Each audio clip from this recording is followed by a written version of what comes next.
John All Jeepers Creepers was based on a true story. Let's talk about it. This story brings us to Coldwater, Michigan in 1971. Here we have Dennis DePue and his wife, Marilyn. They married in 1971 and they'd have 3 kids together. It's said that Dennis was not a good husband. He was very abusive, he was mean, controlling, somewhat of a bully, and in 1989, Marilyn divorced him. On Easter Sunday, on April 15th of 1990, Dennis would come over to get the kids, but they would freak out as they didn't want to go with him. I don't blame them. And he would end up pushing Marilyn down the steps, then continuing to beat on her as the kids watched. He would then carry her out to his van where he said that he was going to take her to the hospital, but never did.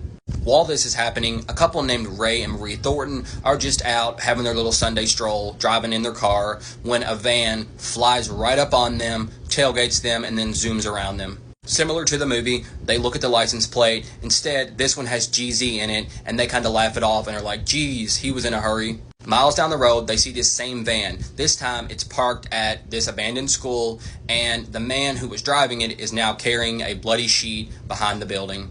Shortly after, this same van comes speeding up on them, tailgates them again, and terrorizes them for about 2 miles before Ray pulls over and the van passes. Curiosity gets the best of them, and they turn around and they decide to go back to this abandoned school, and there they find a bloody sheet sticking up out of the ground in this hole.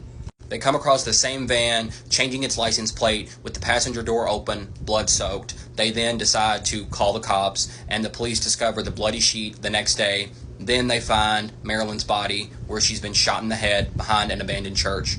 Dennis would go on the run, change his name to Hank, get a new girlfriend, and then years later, one of the friends would recognize him, and he'd be involved in a big police chase where he'd then off himself.